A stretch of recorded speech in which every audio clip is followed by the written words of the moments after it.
Dito sa Papa Dudut Stories, ikaw ay hindi nag-iisa.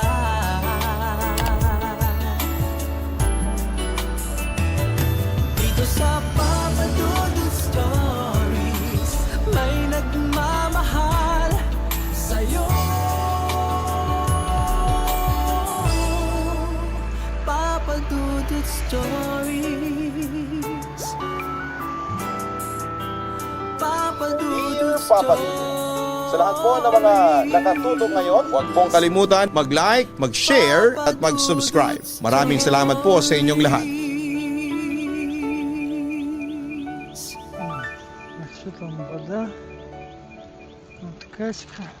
Ang utang na loob ay hindi lisensya para ikahon ng isang tao sa pagbabayad nito. Sa anumang sitwasyon o anumang panahon ay laging mas pinagpapala ang may busilak na puso. Ikaw kabarangay, minsan ka na rin bang nakaranas ng matinding panunumbat mula sa mga mahal mo sa buhay? Dear Papa Dudut, mapagpalang araw po sa iyo at sa lahat ng mga nakatutok ngayon sa inyong programa. Madalas ko pong napapakinggan ang mga kwento ninyo sa YouTube ng Barangay Elvis. Busy po kasi ako sa trabaho kaya hindi ko natsyempohan ang live airing ninyo sa Facebook at sa radyo. Bago ko po ibahagi ang kwento ko, hayaan niyo po munang ipakilala ko ang sarili ko. Ako po si Nieves, 40 years old na ngayon at tubong Cagayan de Oro. Nang mangyari po ang kwentong ibabahagi ko, 35 years old pa lamang ako noon at isang single mother. 10 years old na po ang anak ko ng time na yon. Mula nang ipinagbuntis ko siya hanggang sa makapanganak ay tinaguyod ko siya ng mag-isa. Minalas po kasi ako sa naging partner ko noon. Aaminin ko na may pagkakamali naman ako dahil naging bunga siya ng isang gabi na hindi naman dapat nangyari sa amin ang katrabaho ko. Pero hindi ko pinagsisihan na naging anak ko siya. Hindi naging madali para sa akin ang pagiging single mother, lalo na ako rin ang breadwinner sa pamilya namin. Single mother din kasi ang nanay ko noong ako pa lamang ang anak niya. Sanggol pa lamang ako nang mamatay sa TB ang tatay ko. Iginapang ni nanay ang pag-aaral ko hanggang sa makatapos ako ng kolehiyo. Pero bago pa man ako makagraduate ay nagkaroon na siya ng panibagong kinakasama, si Tito Bong. Akala ko naman noon ay makakatulong siya sa amin pero ilang taon na siyang walang trabaho at nagawa pang buntisin si nanay kaya naman nagkaroon pa ako ng dalawang kapatid. Sila yung pinag-aaral ko noon. Laking pasasalamat ko na lamang dahil noong magkatrabaho ako ay mabilis lang din akong na-promote. Pero sa laki ng konsumo namin sa isang buwan ay kinukulang pa rin ang sweldo ko. Nangungupahan lang kasi kami, Papa Dudut. Ipinagpaubaya ko na kay nanay ang pag-aalaga sa anak ko para makapagtrabaho at makapag-online selling pa ako. Nakakaraos naman kami pero minsan kahit na ibibigay ko na ang lahat ay parang hindi pa rin yun sapat kay nanay, Papa Dudut.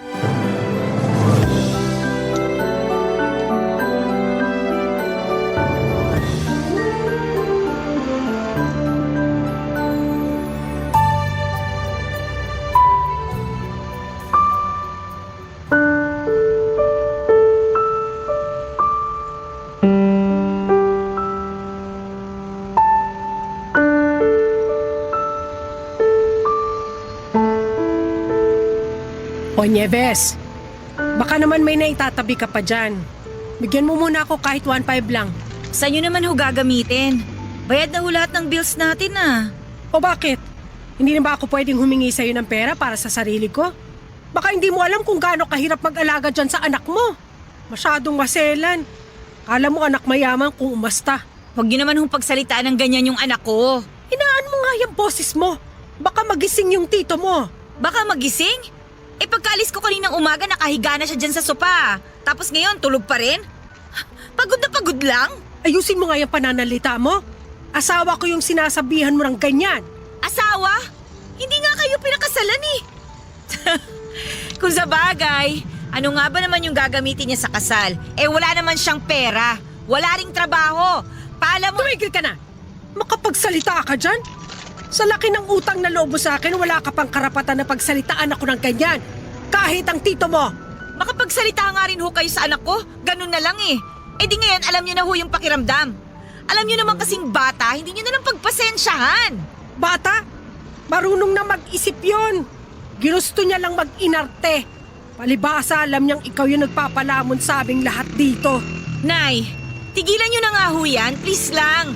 Tsaka wala ho akong maibibigay sa inyo. Sa susunod na linggo pa ho yung sweldo ko. Anong wala ay kumikita ka naman sa pag-online selling mo? Nay, naibigay ko na rin po yun sa inyo. Ipinambahid na natin ng renta at pinang-grocery. Kaya wala na ho ako na itatabi dito. Sus! Hindi mo na lang sabihin na ayaw mo lang talaga. Pag sa akin na sarili mong ina, bigat-bigat sa loob mo na magbigay. Pero pag sa ibang tao, ang bilis mo mag-abot. Nay, kailan naman ho ba ako nagbigay sa ibang tao?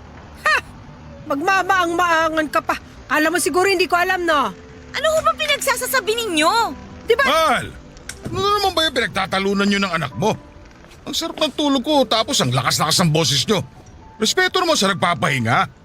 Buti pa kayo, puro pahinga. Nervous ano ba? Oh, ipagtatanggol niyo naman yung batugan yung kinakasama. Bakit kaya hindi kayo sa kanya manghingi? Alam mo namang wala pa siyang trabaho, di ba?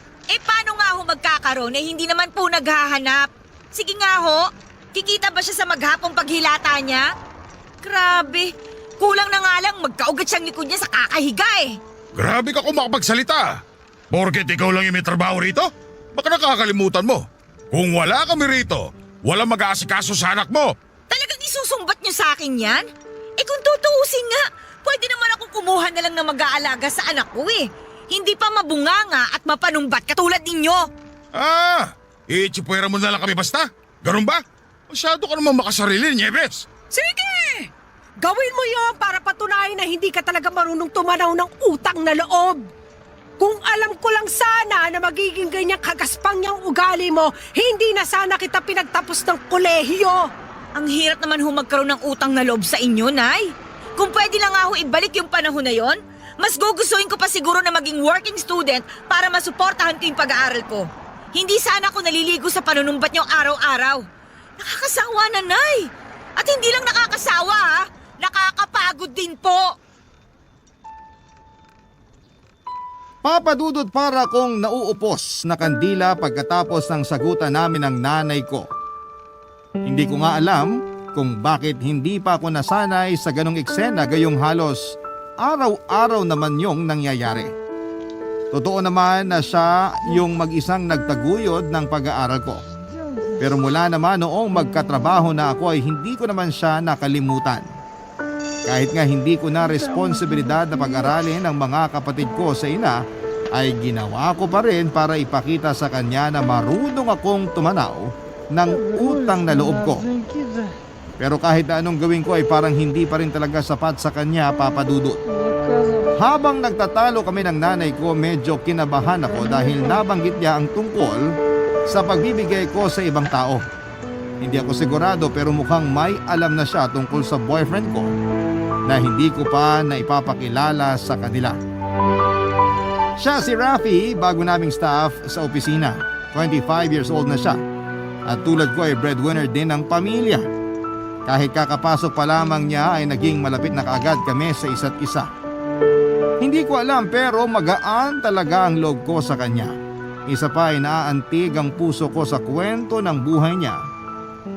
Kaya naman, gano'n na lamang ako kadaling nagtiwala. Kahit magkaibigan pa lamang kami, madalas na ako nagbibigay sa kanya ng kung ano-anong mga regalo. Noong nanligaw siya sa akin ay hindi ko na yon pinatagal pa. At sinagot ko na siya, Papa Dudut. Pero kahit seryoso ako sa kanya ay ayoko pa siyang ipakilala kay nanay dahil alam ko na huhusgahan labang ako ng nanay ko. Para makapagbigay pa ng pera kay nanay ay naghanap pa ako ng ibang racket. Dinagdagan ko na rin yung mga ibinebenta ko online para mas malaki ang kikitain ko noon. Nagpahulugan ako ng gadgets at branded na sapatos sa mga kasamahan ko sa trabaho kaya nadagdagan yung kinikita ko. Ayos na nga sana ang lahat, Papa Dudut, pero nagkaroon na naman ako ng problema.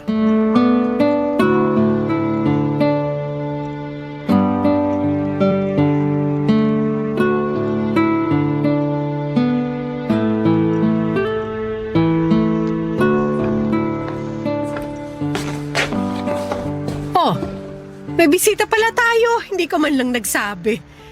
Kumain ka na ba, iho? Hindi pa po. Naku, tamang-tama. Kaluluto ko lang ng ulam. Maupo na kayo ni Nieves. Ipaghahanda ko kayo ng pagkain. Pero teka, ano nga palang pangalan mo? Rafi po. Nay, boyfriend ko na po si Rafi. Boyfriend? Naku, inaasahan ko na yan. Dito na ho siya titira. Eh di mas maganda. Sa pag-aasawa rin naman ang punta nyo, di ba? Pansamantala lang po siya rito, Nay. Aalis din siya pag nakahanap na po siya ng trabaho at nakapagsimula na. Ano ka mo? Wala siyang trabaho? Wala pa po sa ngayon pero marami na po akong pinagpasahan ng resume. Huwag rin po kayo mag-alala. Hindi naman po ako magtatagal dito. Tsaka hindi rin po ako magiging pabigat. Kala ko pa naman may trabaho. Makaporma, kala mo mapera. Wala rin naman pala. Nay, wag naman ho kayong ganyan kay Rafi. Anong wag ganyan ang dami-dami na nga natin dito sa bahay tapos magdadagdag ka pa ng isa. Buti sana kung may trabaho para makapag-ambag naman ng kahit kaunti. Ano ho bang problema doon? Eh ako naman ho yung gumagastos dito, di ba? Ako rin naman nagbabayad ng renta. Tigilan mo nga ako sa kakakwenta mo. O saan mo patutulugin yung lalaking yan? Huwag mo sabihin magsisisiksik pa siya sa... Doon ho siya matutulog sa kwarto ko. Ano? Magsasama kayo sa isang kwarto? Naku, Nieves ha? Pag ikaw nabuntis na naman, hindi ko naaalagaan pa yung magiging anak mo. Hindi ho ako mabubuntis kung yan ang inaalala ninyo. Nagpipills po ako. Dapat lang. Para hindi na madagdagan ng isa pang maarte dito sa bahay. Talaga, Nay? Sisimulan nyo na naman yan? Teka, sandali. Huwag na po kayong mag-away. Hayaan niyo po, Nay. Kapag nagkatrabaho po ako, aalis din po talaga ako agad. Pero habang dito po ako nakatira, tutulong po muna ako sa lahat ng mga gawaing bahay. Pwede niyo naman po akong utusan. Babe, hindi mo naman kailangan... Hayaan mo na akong gawin to. Okay? Ay, sige na, sige na. Ipasok mo na lang yung mga gamit mo dun sa kwarto ko. Maligo ka na rin kung gusto mo. Mag-uusap lang muna kami ni Nanay. Sige, babe. Salamat ah. Nay, pasok na po muna ako sa kwarto. Sige.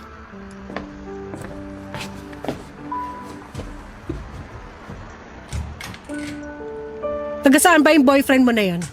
Tsaka mukhang bata pa. Sigurado ka bang mahal ka talaga nun? Labas na ho kayo sa relasyon namin, Nay. Kung issue sa inyo na mas bata siya sa akin, bakit ho si Tito Bong? Mas bata naman siya sa inyo, di ba? Alam ko. Pero gusto lang kitang balaan. Hindi ko gusto yung lalaking yun. Gandang lalaki pero wala namang trabaho. Katrabaho ko siya sa opisina, Nay. Nagkaroon lang ng konting problema, kaya siya umalis. Problema? Bakit? Ano bang ginawa niya? Ipinagtanggol ho niya ako dun sa isang katrabaho namin na nambastos sa akin. Ang kaso, siya yung lumabas na masama. Pero kaysa naman lumala pa yung sitwasyon, nag-resign na lang siya. Ay, hindi ko siya pwedeng pabayaan na lang. Lalo na't ako naman yung dahilan kaya siya umalis dun. Ay, naku, bahala ka nga. Basta yung suporta mo sa amin, ha? Hindi dapat magkulang yon. Opo, Nay. Papa Dudut, may isang office mate kasi kami na sinadyang hawakan ng puwet ko at sakto pa na nakita yon ni Rafi. Kaya nagkagulo sila roon. Pero dahil mas napuruhan yung nambasto sa akin at baguhan lamang si Rafi, siyang lumabas na masama sa mga nangyari. Hindi naman siya pinatanggal sa kumpanya pero siya na mismo ang kusang umalis. Kahit inis na inis ako sa nangyari at gusto ko na rin mag-resign ay hindi ko magawa dahil promoted na ako. Nilunok ko na lamang ang pride ko para sa pamilya ko na umaasa sa akin. Ang problema dahil nga breadwinner ng pamilya si Rafi ay hindi siya pwedeng magtagal na walang trabaho. Inilihim niya sa pamilya niya ang mga nangyari. Ang totoo, ako na nga mismo ang nagalok sa kanya na sa bahay na lamang tumira para hindi na niya kailangan pang magbayad ng renta. At hindi na niya tinanggihan yon, Papa Dudut, dahil wala pa nga siyang trabaho. Nangungutang muna siya sa akin ng pinapadala niya noon sa nanay niya. Nangako naman siyang babayaran niya yon kapag nagkaroon na siya ng trabaho. Nakakatawa mang pakinggan, pero dahil sa pagmamahal ko sa kanya, ay sinagot ko lahat ng gastusin niya sa paghahanap ng trabaho. Ang kapalit naman noon ay ang pag-aasikaso niya sa akin. Yung anak ko naman ay bihira ko nang makatabi sa pagtulog dahil doon ko na ito pinatatabi kina nanay. Masaya pa rin ako noon kahit na mahirap at nakakapagod dahil 2 pamilya na ang binubuhay ko. Tanggap ng anak ko si Rafi, kaya wala na akong plano noon na hiwalayan pa siya. Pero nang malaman ng nanay ko ang tungkol sa ginagawa kong pagsustento sa pamilya ng boyfriend ko ay muli na naman namin yung pinag-awayan, Papa Dudut. Barangay Love Stories. Barangay Love Stories. Papa Dudut, kakaibang saya ang naramdaman ko sa relasyon namin ni Rafi. Aaminin ko na magaling siya pagdating sa romansa. May pagka-wild din siya at nagustuhan ko naman yun.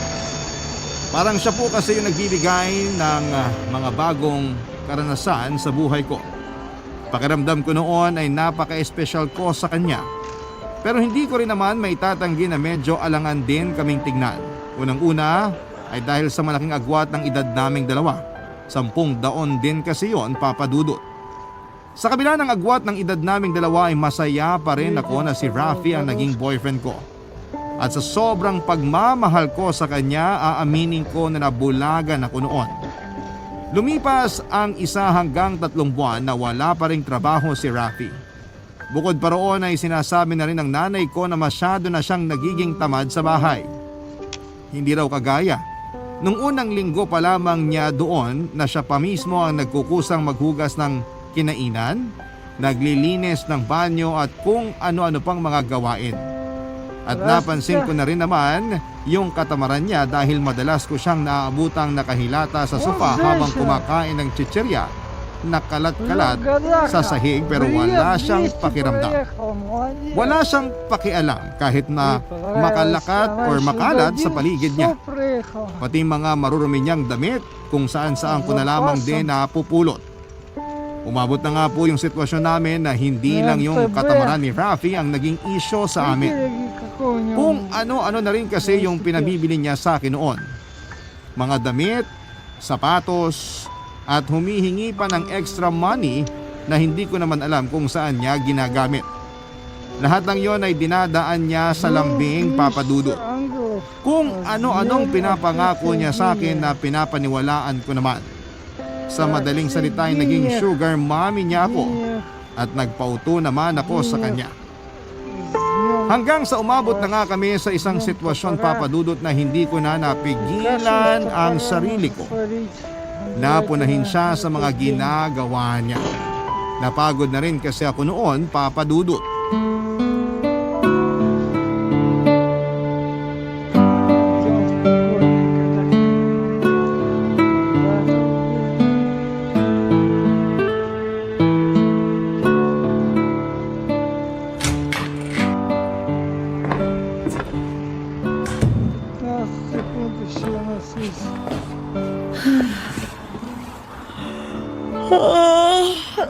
Oh babe, mukhang pagod na pagod ka. Oo, pagod na pagod. Hindi naman kasi ako naglalaro sa opisina, no? Mag-chill ka rin kasi minsan. Kung gusto mo, labas tayo. Magpalamig tayo sa mall. Tapos ano, gastos na naman. Eh, ganun talaga kapag lumalabas. Imposible namang hindi ka gagastos dun. Paano tayo kakain, di ba? Tsaka syempre, pag may nagustuhan akong bilhin, Puro dapat... ganyan ka na lang ba? Anong puro ganyan? Ay, wait lang. Chill ka lang muna dyan. Tapusin ko lang to. Baka matalo ako eh. Uunahin mo pa talaga yung mobile game na yan? Akin na nga yung cellphone mo? Uy, ano ka ba? Bastos mo ah. Ikaw pa may ganang magtaas ng boses. Wala ka nang ginawa kundi mag-cellphone at humilata maghapon. Ano bang gusto mong gawin ko? Maglinis ng bahay buong maghapon? Eh di sana pala nag-apply na lang akong kasambahay dito. Mahirap pa na maghugas ng kinainan at magligpit man lang ng mga ginamit mo? Masyado ka namang tamad eh. Pati hinubad mong damit kung saan ko pinupulot. Sariling gamit mo na lang, hindi mo pa maayos. Eh di wag mong ayusin. Yan kasi hirap sa inyong mga nanay na eh. Masyado kayong bungangera. Konting mali para kayong manok na putak ng putak. Nakakarindi. Kung ayaw mo nang naririndi ka sa akin, edi maghanap ka ng trabaho. Rafi naman! 3 buwan ka na nakatenga dito sa bahay. Nag-a-apply naman ako, di ba? Pero ano magagawa ko hindi pa ako tinatawagan. Huwag ka nga sinungaling! 2 months ago ka pa huling nag-apply.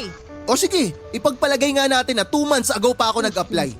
Pero nangako ka sa akin na tutulungan mo ako, di ba? O bakit ngayon nagrereklamo ka na? Ang usapan natin, tutulungan kita habang wala ka pang trabaho. Pero hindi naman ibig sabihin nun, kakarguhin na kita habang buhay. Hindi mo ba nakikita kung gaano ako nahihirapan? Nag-overtime pa ako sa trabaho. Tapos pag uwi ko dito, aasikasuhin ko pa yung online shop ko. Nakakapagod na nga. Dumadagdag pa yung paglilinis ko sa mga kalat mo. O anong gusto mong tumbukin? Nawala akong silbi rito. Napabigat lang ako. Paalamunin, ganon. Wala ko sinabing ganyan, ha? Ang gusto ko lang, tulungan mo naman ako. Hindi biro yung ginagawa kong pagtatrabaho para sa pamilya ko at sa pamilya mo. 3 buwan ko na silang pinadadalalan tapos humihingi ka pa sa akin ng pera. Babayaran ko naman lahat ng yun pag may trabaho na ako eh. Di ka lang makapaghintay. Eh hanggang kailan mo nga ako paghihintayin? Kumilos ka naman kasi. Hindi naman pwedeng sex na lang yung ambag mo sa relasyong to. Hoy, nakakainsulto ka na ha. Talagang may insulto ka kasi totoo yung sinasabi ko. Makapagsalita ka parang hindi ka masaya tuwing pinaliligaya kita. Halos mawala ka nga sa sarili mo Hindi kapag... mo na kailangan sabihin yan. O bakit? Totoo naman ah. Baka nga kung di kita pinatulan, wala nang ibang lalaki magkakamali sa'yo eh. Ang kapal ng mukha mo. Sa totoo lang tayo dito. Bihira lang yung lalaki pumapatol sa single mom na kagaya mo. Oo, single mom ako. Pero ako yung bumuhay sa'yo nang nawalan ka ng trabaho. Kulang na nga lang, maging nanay mo na rin ako eh. Lahat ng hinihingi mo, binibigay ko. Hindi ko rin pinababayaan yung pamilya mo. Sige nga, saan ka makakahanap ng babaeng gagawa nun para sa'yo, ha? Hindi naman ako mawawala ng trabaho kundi dahil sa'yo eh. Kaya tigilan mo yung panunumbat mo sa akin. Tsaka huwag ka mag-alala. Bukas na bukas din, maghahanap ako ng trabaho. Ilista mo lahat ng mga pinadala mo sa pamilya ko. Yung renta dito, yung kuryente, pati yung tubig na ginamit ko, pati lahat ng mga kinain ko. Babayaran ko lahat yun sa'yo pag nagkapera ako para manahimik ka na. Hindi mo naman kailangan bayaran yung renta at pagkain eh. Hindi, babayaran ko lahat. Kahit ayaw mo. Ang hirap kasi magkautang na loob sa'yo. Nakakababa ng pagkatao. Papa Dudut, hindi ako kaagad nakasagot pagkatapos ng binitawang salita ni Rafi. Bigla akong nanghina ng mga sandaling yon. Parang gusto ko na lamang nalamunin ako ng lupa dahil sa panunumbat na ginawa ko sa kanya. Alam ko na may karapatan naman akong manumbat dahil naging tamad na siya at masyado nang dumedepende sa akin. Pero hindi ko naisip na insulto ko na pala ang pagkatao niya. Pagkatapos ng sagutan namin ay sinuyo ko si Rafi at humingi ako ng paumanhin sa mga nasabi ko. Nag-usap kami ng maayos at nangako naman siya na maghahanap na ulit siya ng trabaho. Para makabawi ay tinulungan niya ako sa pag-aasikaso ng mga paninda ko sa online shop ko.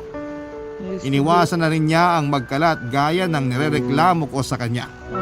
Siya na rin yung madalas na nagluluto, Papa Dudut. Alam ko naman kung gaano niya sinusubukan na patunayan ng sarili niya kaya tuwing humihingi siya ng pera ay hindi na ako tumatanggi pa. Kadalasan naman ay 500 o 1,000 lang ang hinihingi niya kaya hindi gaanong kabigat. Akala ko naman ay okay na kay nanay na unti-unti nang nagbabago itong si Rafi. Hindi ko na nga lang sana papansinin noon yung mga sinasabi niya dahil sanay na ako sa pagiging bungangera niya. Pero Papa Dudut, may nasabi si nanay na nagpapitik sa akin bigla.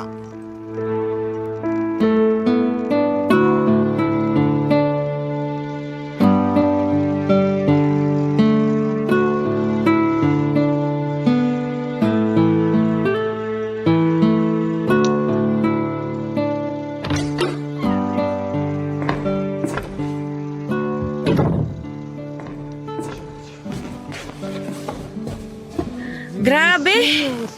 Nakakapagod yung biyahe pa uwi. Nay, ano ho bang ulam natin? Nagluto ako ng pininyahang manok. Ipaghahain pa ba kita o ikaw na maghahain para sa sarili mo? Ako na lang ho. Ay, kumusta nga pala exams ng mga bata, Nay? Pasado naman lahat. Nangihingi nga ng reward yung bunso mong kapatid. Baka raw pwede mo na siyang bilhan ng cellphone para hindi naman nangihiram sa akin. Nay, alam niyo naman ho na hindi ko pa kayang gumastos ng malaki ngayon. Hindi mo kaya pero nakakapagbigay ka dun sa boyfriend mo. Ang mamahal ng binili mong damit at sapatos niya. Nay, tinutulungan niya naman ako sa pag-online selling ko. Tsaka nakikita niyo naman na nagbabago na siya, di ba? Kunwari lang yun na nagpapakatino kasi may napapakinabangan sa'yo. Pero kapag wala na, tatawanan na lang kita kapag nangyari na. Ano ho bang ibig niyong sabihin? Nakikita mo ba ngayon yung magaling mong boyfriend? Umalis ba siya? Oo! Kanina pang umaga. Tingnan mo kung anong oras na. Hindi pa rin nakakabalik. Ha! Sinasabi ko sa'yo, may ibang ginagawa yung lalaking yon. Huwag niyo nga hong pag-isipan ng ganyan si Rafi. Tingin ko, may iba nang kinikita yon. Kaya kung ako sa'yo, gumising ka na dyan sa kahibangan mo na magkakandara pa para sa'yo yung kagaya niya. Binata pa si Rafi at marami pa siya makikilalang babae na mas bata, mas sariwa at wala pang anak. Makapagsalita naman ho kayo, Nay. Parang hindi niyo anak yung sinasabihan niyo. Aba, nagsasabi lang ako ng totoo. Lah, babe, nandito ka na pala. Oo, kakarating niya nga lang. Nauna pang makauwi sa'yo. Naimbitahan kasi ako nung kaibigan ko. Birthday niya ngayon kaya nagpainom siya. Halata nga. Nay, pwede ho bang iwan niyo muna kami? Siya sige. Matutulog na rin naman talaga ako. Good night, Nay. Che! Good night ka pa. Kala mo naman may maganda sa gabi. Diyan na nga kayo!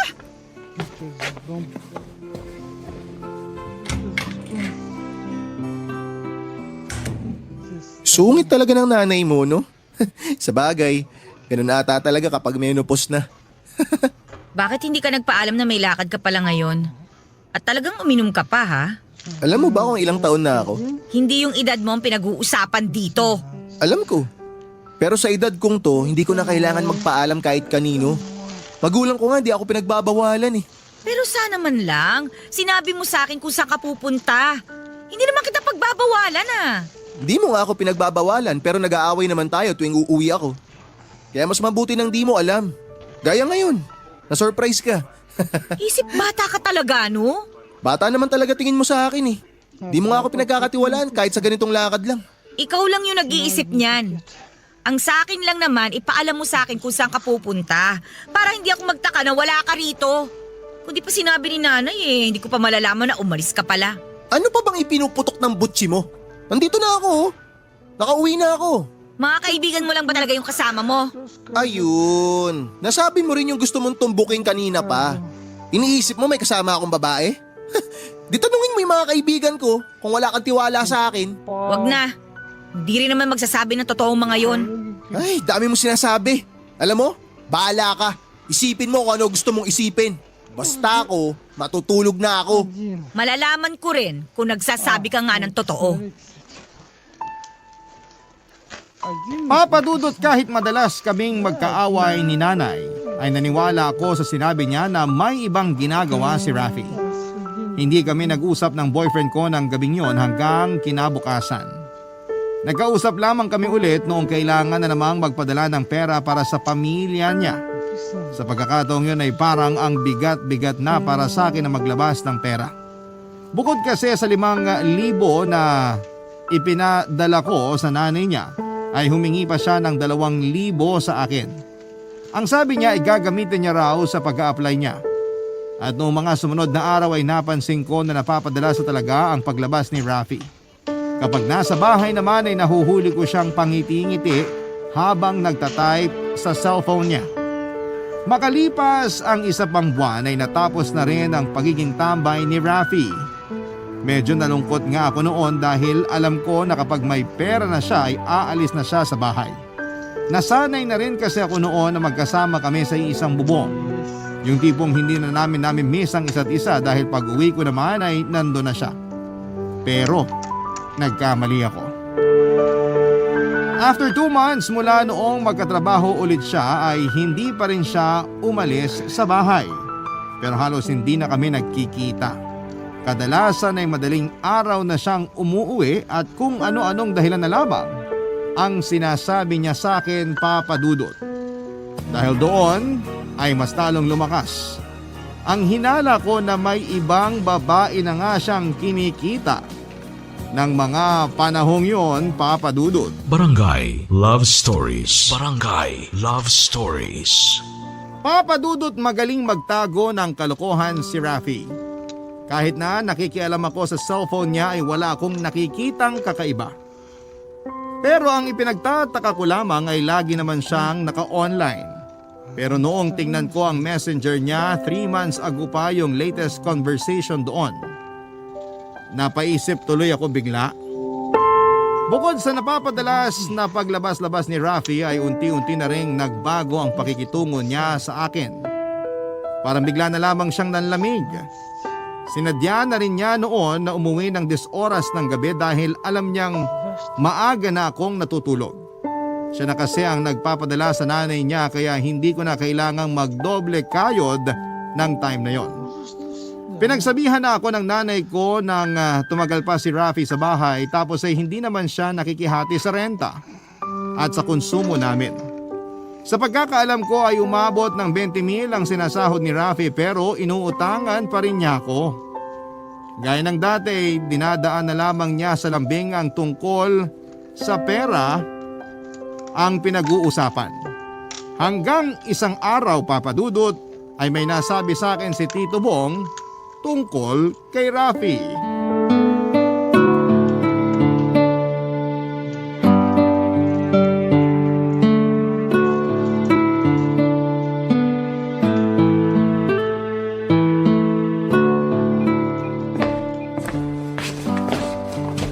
Nakauwi ka na pala. Ganitong oras naman ho talaga ako umuuwi ah. Akala ko kasi magkasama kayo ni Rafi. Nakita ko siya sa labas kanina.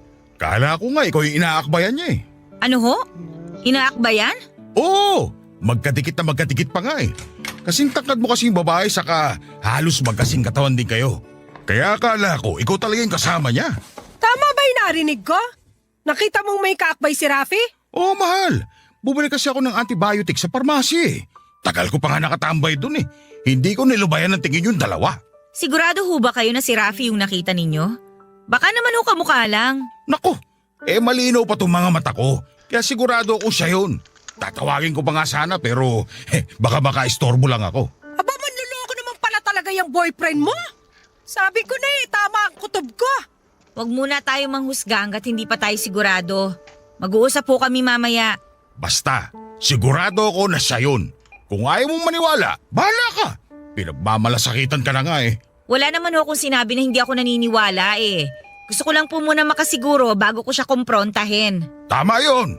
Kumprontahin mo. At mas maganda kung palalayasin mo na rin. Palamunin lang naman yun dito eh. Sa inyo pa talaga nang galing yan ha? Bakit? Hanggang ngayon ba, palamunin pa rin ang tingin mo sa akin? Alam niyo na ho yun sa sarili ninyo. Hindi ko na ho kailangan pang sabihin. Nagsisimula ka na naman, Nieves, ha? Pag nagkataon pala na niloloko lang ako ni Rafi, pareho na tayo, Nay. Anong pareho? Hindi pa ho ba halata? Pareho tayong alipin ng pagmamahal. Pareho tayong uto-uto. Hoy! Wag mo nga ako igaya sa'yo. Mas tanga ka kumpara sa akin. Huwag yun na nga akong itanggi. Halata na nga eh. Kasi nandiyan na sa tabi niyo yung patunay na naging uto-uto rin kayo. Kaibahan nga lang, mas matagal yung sa inyo. Yung sa akin, tatapusin ko na kapag napatunayan kong niloloko lang ako. Hoy, magdahan-dahan ka dyan sa sinasabi mo. Palamunin lang ako pero hindi ko nilokong nanay mo. Paano ka nga magloloko wala ka namang pera? Sino ba namang babae ang magkakagusto sa lalaking ultimo brief hindi makabili kasi mas pinili pang maging tambay? Sumusobra ka na! Nieves, ano ba? Tumigil ka na nga! Hanggang kailan niyo ho ba ako patatahimikin, Nay? Dapat lang naman na marinig ni Tito Bong lahat yon. Buti sana kung wala kayong anak. Okay lang na maging tambay siya eh. Kaso nga hindi. Inasa niyo lahat sa akin. Bakit? Dapat lang naman natulungan mo kami. Sa hirap ng dinanas ko noon, maigapang lang ang pag-aaral mo, hindi mo kami pwedeng pabayaan. Lalo na ngayong tumatanda na ako. Wala naman ho sanang problema kung ikaw yung susustentuhan ko. Pero yung nagpapalamon ako ng isang malaking tamad, aba Nay, ibang usapan na yon. Bakit kaya hindi mo yan sabihin doon sa boyfriend mong hingi ng pera sa'yo? Mas malala pa nga yung sa'kin. Pinirahan ka na nga, pero ipagpapalit ka rin pala sa mas bata sa'yo.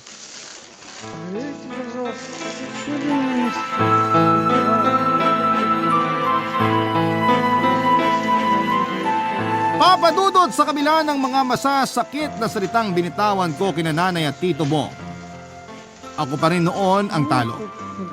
Sobra akong nasaktan at doon pa lang sa ideya na ginamit lamang ako ni Rafi. Paniwalang paniwala kasi ako na mahal ako ng boyfriend ko. Hindi ko nakita yung posibilidad na niloloko lamang ako ng taong minahal ko ng sobra. Si Rafi na sana yung gusto kong mapangasawa at nai-imagine ko na nga noon kung gaano kami kasaya kapag nagkaroon na rin kami ng sarili naming mga anak. Pero nasira lahat ng yon dahil sa mga sinabi ni Tito. Kahit galit ako sa kanya at naiirita ako sa mga katamaran niya, aaminin ko na naniwala din ako sa mga sinabi niya.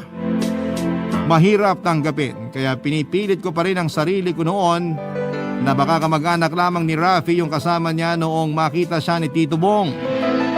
Umasa ako na mali yung iniisip ko. At para masagot lahat ng tanong sa isipan ko, hindi na ako nag-aksaya pa ng panahon. Nung araw ding yon ay hinintay ko nang makauwi si Rafi at sa tagal kong naghintay, papadudot, mas lalo lang lumakas ang kutob ko. Natama nga ang naiisip ko noon, papadudot.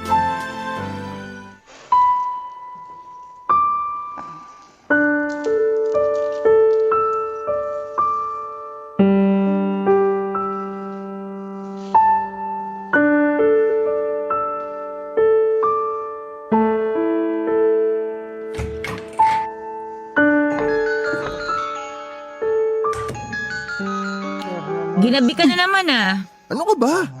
Nakakagulat ka naman, babe. Bakit mo kasi pinatay yung ilaw dito sa kwarto gising ka pa naman pala? Sagutin mo yung tanong ko, Rafi. Bakit ka ginabi? Saan ka nang galing? O anong klaseng tanong yan?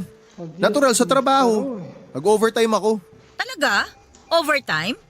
Nakita ka nga ni Tito Bong kanina bago siya umuwi. Maaga kang nag-out sa trabaho. Hindi ka nag-overtime kaya huwag kang magsinungaling. Ay, ano na naman bang issue mo? Anong issue ko? Yung babae mo! Anak ng toko naman ang kulit mo. Wala nga akong babae. Paulit-ulit ka. Utang na loob, Rafi. Umamin ka na. May nakakita na nga sa'yo tatanggi mo pa? PDA pa kayo, ha? Napakalandi mo talaga. Sige, mas mabuti pa ngang aminin ko na lang para matapos na to. Total, sawang-sawa na rin naman ako dyan sa pagbubunganga mo. Oh, may iba na akong girlfriend. Mas bata, mas maganda, mas masaya sa kama. O ano, okay ka na? Hayop ka? At talagang proud ka pang sabihin yan sa akin? Eto gusto mo, di ba? Ginusto mo to kaya binibigay ko sa'yo. Tsaka sa una ka lang naman masaya sa kama eh. Pero nung tumagal-tagal na, parang naging nanay na kita. Kaya mas mabuti pang tapusin na lang natin to. Pwes, lumayas ka na rito! At wala kang dadali ni isa sa mga binili ko para sa'yo! Sira ulo ka ba? Binigay mo na yung mga yun eh, kaya wala nang bawian. Anong wala? May bawian, Rafi! Sa ginawa mong panloloko, wala kang makukuha na kahit na ano mula sa akin! Yan. Di lumabas din yung tunay mong kulay. Tama lang na walang matira sa'yo kasi wala kang utang na loob! Utang na loob na naman? Lintik na utang na loob yan. Di na natapos-tapos. Kung makikipaghiwalay ka sa akin, ibalik mo lahat ng ibinigay ko sa'yo. At yung utang mo, ibalik mo sa akin bukas na bukas din. Pati yung mga pinabili mo, hindi mo pwedeng dalhin sa pag-alis mo rito. Magbayad ka rin ng renta sa pagtira mo rito, ha? Buisit ka! Mas buwisit ka. Kung umarte ka dyan, kala mo dalaga ka nung naging tayo ah. Para sabihin ko sa'yo, patuyot ka na. Matanda ka na. Wala nang magkakagusto sa'yo, tanga. Hubad! Ano? Ang sabi ko, hubad! Hubarin mo lahat ng suot mo kasi sa akin din galing ang mga yan! Tatanga-tanga ka ba? Ganyanan talaga? Pati pa uhubad mo pa tong suot ko. Baka pwedeng bayaran ko na lang to. Lakas mo naman makagago eh. Huhubarin mo o ako pang gagawa nun para sa'yo? Hayop pa. Maghintay ka. Ibabalik ko sa'yo lahat ng binili mo. Huwag kang mag-alala. Pati brief ko, isaksak mo sa baga mo. O kaya isalpak mo dyan sa bibig mo, gawin mong busal nang manahimik ka na. Grabe ka. Kung alam ko lang na ganito mararanasan ko sa'yo, hindi na sana kita pinagtanggol nung binastos ka sa office. Sa ginagawa mo ngayon, pinatutunayan mo lang na kabastos-bastos ka naman pala talaga. Dapat lang pala sa'yo ka. Ikaw ang bastos! Nagsisisi ako na pinatira pa kita rito! Wala kang kwenta! Ikaw ang walang kwenta. Mas mabuti pa nga sana kung nirentahan mo na lang ako para maging boyfriend mo. Mas katanggap-tanggap pa yun.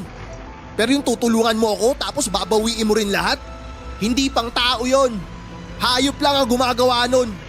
Kaya pag alis ko rito, ipatingin mo yung utak mo. Mukhang may sira na eh. Ang dami mo pang sinasabi! Umalis ka na rito! Bilisan mo! Papa Dudu, tama naman si Rafi sa sinabi niya na sana ay nirentahan ko na lamang siya para maging boyfriend ko. Mas mabuti pa nga sana kung gano'n na lamang ang mga nangyari para hindi na ako nag-invest pa ng feelings para sa kanya. Dahil sa galit ko ay nagawa kong magpakababa sa pagbawi ng mga gamit na ibinigay ko sa kanya. At para wala na ring gulo ay naghanap ng mauutangan si Rafi para mabayaran lahat ng mga utang niya sa akin.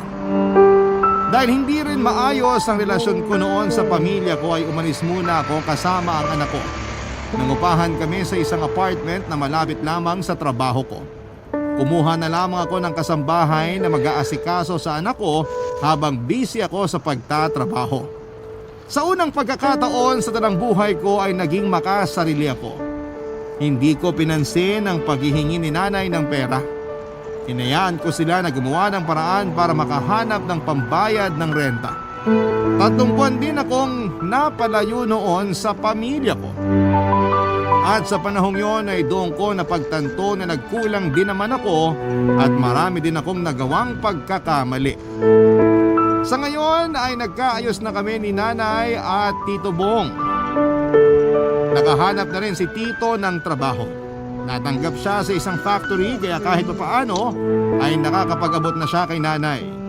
Hindi na nila ako inuobliga ngayon na magbigay sa kanila pero dahil mahal ko silang lahat, ay hindi na ako naging maramot. Hindi na rin namin kailangan magbayad ng renta dahil nakapagpatayo na ako ng bahay para sa amin ng pamilya ko. Tungkol naman kay Rafi ay hindi na kami nag-usap pa pagkatapos niyang bayaran ng mga utang niya. Pero may nakapagsabi sa akin na nagseryoso na raw talaga siya sa bago niyang girlfriend. Ako naman ay single pa rin hanggang sa ngayon pero masaya na ako na ganito ang buhay ko kasama ang anak ko. Mas magaan, mas malaya, at mas mapayapa. Hanggang dito na lamang po ang kwento ko at maraming salamat po sa inyo, Papa Dudut. Wala po kaming pinapalampas na kwento sa Barangay Love Stories dahil bukod sa mga magagandang kwento ninyo, ay magagaling din po ang inyong mga voice actor na nagbibigay buhay at kulay sa inyong kwento. Maraming salamat po sa Barangay LS na mananatiling number 1 sa puso namin forever. God bless po, Barangay LS. Ang buhay ay maiwaga, laging may lungkot at saya. Sa Papa Dudut Stories, laging may karamay ka. Mga problemang kaibigan, dito ay pakikinggan ka. Sa Papa Dudut Stories, kami ay iyong kasama. Dito sa Papa Dudut Stories, ikaw ay hindi nag-iisa.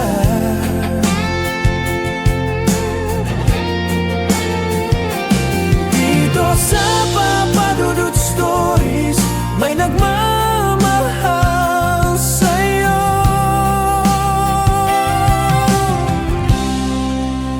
Papa Dudut Stories,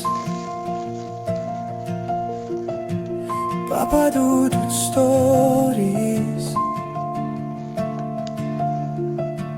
Papa Dudut Stories. Iyan iti Dito sa Papa Dudut Stories, ikaw ay hindi nag-iisa.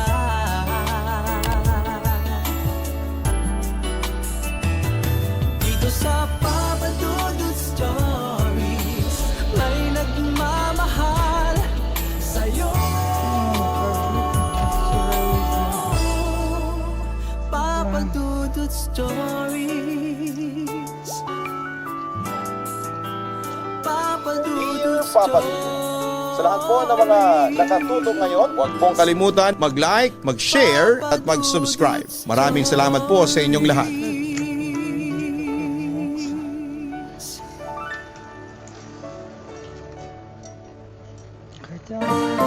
Maganda at masaya ang mamuhay sa isang lugar kung magkasundo ang bawat isa.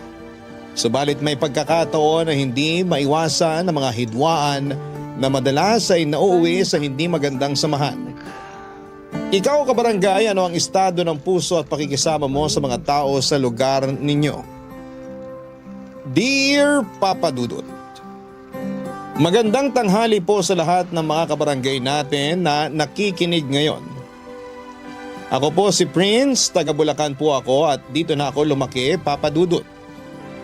Pero sa kasalukuyan ay dito na ako sa Quezon City nakatira. Palagi po akong nakikinig sa inyo kaya naisipan ko na rin na sumulat sa inyo. Gusto kong i-share sa inyo at sa ating mga kabarangay ang experience ko. Kapulutan sana ng aral ang mga nagawa kong pagkakamali at mga desisyon sa buhay na pinagsisihan ko ng sobra ngayon. Uulitin ko, nagsisisi na talaga ako. Kaya ngayon itong pagsulat ko sa inyo ang paraan ko para sabihin sa mga taong nagawan ko ng pagkakamali na kahit na hindi nila ako mapapatawad ay kinikilala ko ang kamalian ko. Gusto kong simulan ang kwento ko noong 4th year high school pa lamang ako. Madalas kasi ako noon tuksuhin ng mga katropa ko kay Sabrina. Kapitbahay namin si Sabrina at 3 taon ang tanda niya sa akin. Hindi pa man kami pinapanganak sa mundo ay magkapitbahay na kami dahil sa mga magulang namin. Magkakilala na kami mula pagkabata. Nakita ko siyang lumaki katulad ko. Huminto siya sa pag-aaral dahil kailangan pang mapagtapos ang nakatatanda niyang kapatid. Maganda siya at mainhin. Ang alam ko ay crush din niya ako pero dahil sa sobrang mahiyain niya ay never niyang pinalam sa akin yon. Naghihintay lang pala siya na lumapit ako sa kanya. Dahil sa panunukso at pag-uudyok ng mga katropa, sinimulan kong umaligid sa kanya at niligawan ko siya. Noong una ay hindi siya naniwala sa akin at akala niya ay nasa face lamang ito ng pagiging binata ko at hindi pa ako seryoso sa nararamdaman ko. Para sa kanya ay hindi ko na pinag-isipan ang lahat. Pero sinabi ko sa kanya na kahit may gatas pa ako sa labi ay alam kong gusto ko na siya na maging girlfriend. Kaya patuloy lamang ako sa panliligaw ko sa kanya at noong 18 years old na ako, si Sabrina ang naging first girlfriend ko. Sobrang saya ko sa mga araw na yon, Papa Dudut, dahil ganap na akong binata at hindi ko na poproblemahin kung walang magkakagusto at tatanggap sa akin bilang boyfriend dahil napasagot ko nga si Sabrina. Nainggit sa akin ang iba kong barkada na mas nauna pa raw akong magka-girlfriend kesa sa kanila. Puro kasi panunukso ang alam nila kaya naunahan ko silang magkaroon ng love life. Ako naman ay gusto kong seryosohin ang relationship namin ni Sabrina. At gusto kong may mangyari sa aming dalawa dahil curious ako kung ano ang feeling na gawin yung maging iisa na ang dalawang taong nagmamahalan. May ilang ulit din akong nag-attempt na yayain niyang ibigay ang sarili niya sa akin. Pero nabigo ako. Ayaw niya dahil natatakot siyang gawin namin yon. Pero noong matapos na ako ng high school ay dumating ang isang gabi na isinuko na rin niya ang pagkababae niya sa akin, Papa Dudut.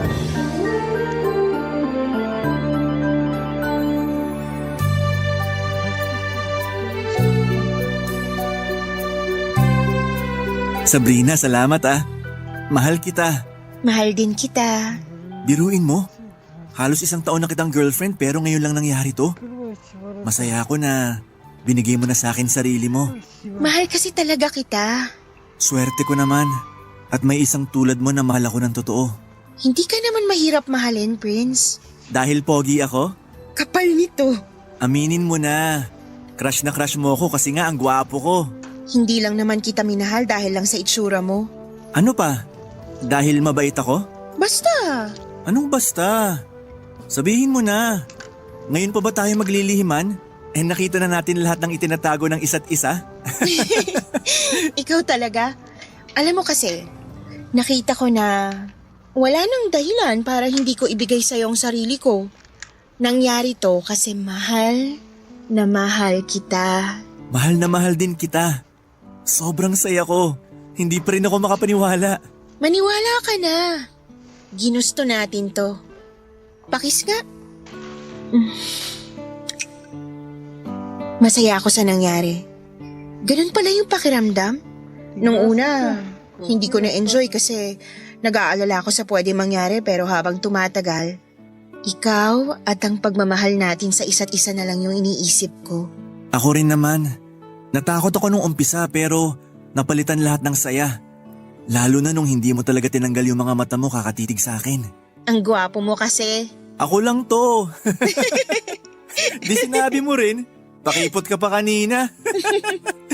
Oo na. Maganda ka, kaya bagay tayo. Kung magkakaanak tayo, sure akong gwapo't maganda. Huy! Ano pinagsasasabi mo magkakaanak tayo? Hindi pa naman ngayon, nasabi ko lang naman. Pero kung sakali, matagal pa yun. First time pa lang na may nangyari sa atin eh. Pero baka nga mabuntis ako. Paano kung mabuntis ako? Hindi ka naman gumamit ng proteksyon kanina. Hindi ko naman alam na mauuwi sa ganito. Napapayag ka, kaya hindi ako handa. Hindi ako nakapagdala ng kapote. Hayaan na natin, nagkabiglaan eh. Tsaka, ginusto ko rin naman to. Yun naman pala eh. Kaya relax ka lang. Parang, ngayon pa lang ako nahihimasmasan matapos ang lahat ng nangyari. Prince, sana lang talaga hindi ako mabuntis.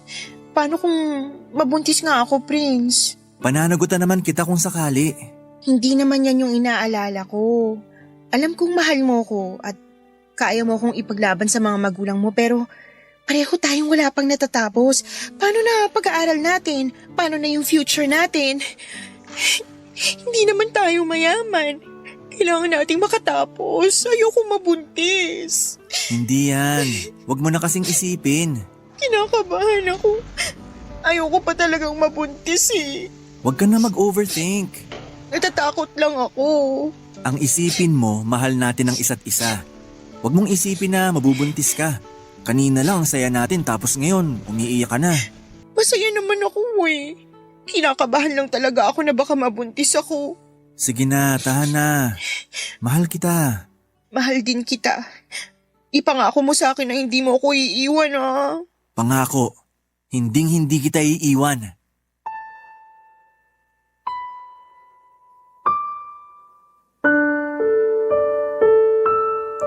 Kita ko talaga sa mga mata ni Sabrina na sobrang nag-alala siya sa maaaring kahinatnaan ng ginawa naming dalawa. Pero wala namang nangyari. Hindi siya nabuntis. Kaya nagkaroon ulit kami ng lakas ng loob para gawin ulit yon ng maraming beses. Hanggang sa nabuntis ko na pala siya bago kami naghiwalay. Dahil may nanliligaw sa kanya na ibang lalaki. Nagpaliwanag siya na umaaligid lang yung lalaki pero ako pa rin ang mahal niya. Nang malaman naming buntis si Sabrina ay doon na kami natauhan. Wala nang atrasan. Nakabuo kami ng isang buhay na nasa sinapupunan niya. Nabuo ang sanggol na yon dahil sa pagmamahalan naming dalawa. Hindi namin yon ipinaalam sa iba kahit sa mga magulang namin pero nalaman pa rin nila ang tungkol doon. Hindi naman maitatanggi ang pagbabago sa tiyan ni Sabrina. Sobrang kaba na nararamdaman namin. Natatakot kami na hindi na kami makapag-aral at matatali na kami sa pagiging mag-asawa at hahanap ng paraan para buhayin ang aming anak. Kinausap ako ng mga magulang ni Sabrina at nangako akong pananagutan ko ang anak nila. Pero nang nalaman yon ng magulang ko ay pinagalitan ako, Papa Dudut. Sobrang sakit para kay mama na malaman niyang nakabuntis ako. na parang lahat ng pangarap niya sa akin ay biglang nawasak na dahil sa kagagawan ko. Sabi ko naman sa kanya na magsisikap ako para sa sarili ko at sa pamilya ko. Pero hindi yun ang gusto ni mama na mangyari sa akin. Bata pa raw ako at bunga ng pagiging immature ko ang nangyari sa aming dalawa ni Sabrina. Kapag si mama na ang nagsasalita ay parang walang lumalabas sa bibig ko. Malakas ang personality ng mama ko at pakiramdam niya, parating tama ang mga sinasabi at pinapaniwalaan niya. Kaya bilang anak niya, siya lang dapat ang paniniwalaan ko dahil nga mas marami siyang karanasan sa buhay. Papunta pa lamang ako ay pabalik na siya at tapos na niyang ma-experience ang mga mai-experience ko pa lamang. May nasasabi talaga si mama sa lahat ng bagay. Sinabihan niya ako na papuntahin si Sabrina sa bahay at gusto niyang kausapin kaming dalawa.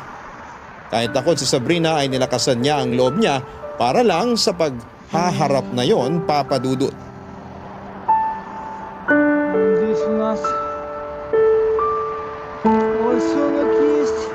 Ilang buwan na pala yan? 3 buwan na po akong hindi dinaadatnan. Ibig sabihin, 3 buwan ka ng buntis? Nag-pregnancy test na po ako. Pinagpiti po ako ng mga magulang ko. Anong sabi ng mga magulang mo? Yun ba yung pinatawag ka dun sa kanila, Prince? Opo, ma. Doon ko nakita sa bahay nila na positive yung resulta. Nabuntis ko nga siya. Ilang beses niyong ginawa yon? Ikaw, Sabrina, ilang beses may nangyari sa inyo ng anak ko? Hindi ko na po mabilang. 1 beses isang araw? Inaaraw-araw mo ba ang anak ko para lang mabuntis ka? Pinlano mo ba talaga na mabuntis ka niya para panagutan niyang dinadala mo? Para matali ang anak ko sa'yo? Ma! Sagutin mo ako, Sabrina! Hindi po sa ganun, tita. Alam mo, kung 1 beses lang, naintindihan ko pang dala lang ng kapusukan niyo yung nangyari. Pero kung maraming beses na at paulit-ulit yun ang ginagawa, ibang usapan na yon. Sa madaling salita, makati ka. Hindi po ako ganun. Mama naman! Tumahimik ka, Prince. Naku, Iha, ano bang tawag sa'yo kung ganun? Kung hindi ka makati, hindi ka araw-araw magpapakamot sa anak ko. Hindi ka mabubuntis kung di mo sinuko ng maraming beses ang sarili mo. Ginusto mo dahil sa itsura mong yan, di na ako magtataka na makati ka pa sa higad. At ngayong nabuntis ka, gusto mo namang sirain ang buhay ng anak ko? Nako, hindi ako papayag. Wala naman po akong balak pikutin ang anak nyo. Hoy, wag mo akong paikutin, babae. Sabihin mo sa akin yung totoo. Tinrabaho mo talaga tong anak ko, no? Kasi may motibo ka talaga. Mas bata sa'yo si Prince. Ikaw dapat yung nakakaalam ng sitwasyon nyo. Ewan ko ba sa'yo? Bakit ang anak ko ba ang pinag-interesan mo? Mahal ko po siya. Tumigil ka. Yang sarili mo lang ang mahal mo kaya mo to hinayaang mangyari. Akala mo siguro hindi ko alam, no? Alam ko na hindi lang si Prince yung lalaki mo. Hindi po totoo yan. Naku, wag ka nang magsinungaling. Wag ako, Ning. Totoo ba, Sabrina? May iba ka pa bukod sa akin? Wala. Ikaw lang ang mahal ko, Prince. Tumigil ka. Malandi ka. At ngayong nabuntis ka na ng kung sino, kay Prince mo gustong ipasalo yung kakirihan mo? Kapal din ang apog mo, no? Wala po akong ibang lalaki. Si Prince lang po talaga. Hindi si Prince ang ama ng dinadala mo. Sigurado ako. Kaya hindi pwedeng panagutan ni Prince yan. Malandi kang babae. Hindi papasayang kasinungalingan mo sa akin. Huwag mong sirain ang buhay ng anak ko dahil marami akong pangarap para sa kanya. At hindi kasama doon ang maging tatay ng bastarda mong anak. Grabe naman kayo kung makapagsalita. Anong grabe ron? Hindi grabe ang magsabi ng totoo. Ikaw yung grabe. Hindi ka lang malandi. Sinungaling ka pa. Hindi ako sinungaling. Binuntis ako ng anak nyo. Yun ang totoo. Hindi nyo naman kailangang dustahin ang pagkatao ko dahil lang hindi kayo naniniwala. Parang hindi kayo babae, ah. Sabrina, huwag kang umalis! Ang kapal na mukha mo, Prince. Hayop ka. Bahagang puntat mo. Sabrina, sandali! Prince, huwag mo na siyang sundan. Pero ma! Sa akin ka maniwala. Hindi ka lalabas ng bahay para sundan siya. Naintindihan mo? Ma, hindi pwedeng... Huwag nang matigas ang ulo mo. Makinig ka sa akin, Prince.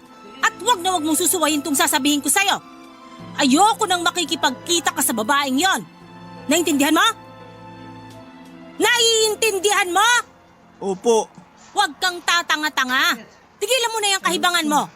Hindi mo anak yung dinadala niya, kaya dito ka lang sa bahay. Pumirmi ka rito. Wala akong nagawa, Papa Dudut. Hindi ko kayang ipagtanggol si Sabrina sa mga oras na yon. Nawalan ako ng paninindigan at kahit na anong paliwanag niya sa akin ay hindi ko tinanggap dahil mas pinaniniwalaan ko ang nanay ko. Nakita ko namang nagmamalasakit lang ito sa akin noon. Naniwala ako na niloloko lang ako ni Sabrina at hindi naman sa akin ang batang dinadala niya dahil may iba pang lalaki sa buhay niya. Isang matinding away ang nangyari sa mga magulang namin. Magkapitbahay nga kami pero parang nagkaroon ng mataas na pader sa pagitan namin. Hindi na kami nagpapansinan at halos hilingin na namin noon na kusa na lamang mapunta sa magkabilang lugar ang tinitirhan namin. Nasaktan ako ng husto sa paghihiwalay namin ni Sabrina, Papa Dudut. Mahal ko siya pero hindi pala sa akin ang batang dinadala niya. Dapat lang na hindi ko siya ipaglaban dahil pinagtaksilan niya ako. Naisip niya siguro na kaya niya akong i-manipulate dahil mas matanda siya sa akin.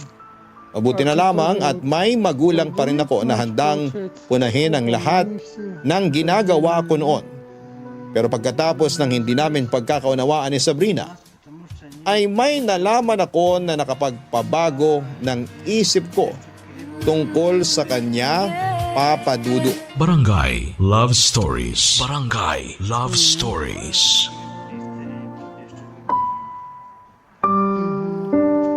Maraming pagkakataon na gusto kong lapitan si Sabrina pero hindi ko magawa dahil bantay sarado rin ako ng mga magulang ko at gano'n na rin si Sabrina. Ayaw din ng mga magulang niya na magkita kami at magkausap dahil nasaktan ko sila ng sobra sa ginawa ko at ng pamilya ko. Nasaktan sila na hindi ko inako ang pagbubuntis ni Sabrina at pinaratangan pa siyang malanding babae at nakikipagrelasyon sa ibang lalaki. Pero nagkaroon ng pagkakataon na nagkausap kaming dalawa. Sobrang sincere na mga salita ni Sabrina nung nag-usap kami at ang sabi niya, sana siya ang pakinggan ko dahil siya ang nakakaalam ng totoo. Sumumpa siya sa harapan ko na walang ibang lalaking gumalaw sa kanya. Ako lang kaya nakakatiyak siyang ako ang ama ng dinadala niya. Naniwala ako sa kanya, Papa Dudut. Nagulat ako nang sinabi niya sa akin na gusto niyang magtanan na kami. Kung totoong naniniwala ako sa kanya. Pero hindi ko kaya. Nasa isip ko na bata pa kami at wala kaming mga trabaho. Inisip ko kung paano namin bubuhayin ang isa't isa, pati na rin ang mga magiging anak namin. Kaya hindi ako sumugal noon, Papa Dudut. Iniwasan na namin ang isa't isa at naging magkaaway yung magkapitbahay na dating magkasundo at magkaibigan ang turingan.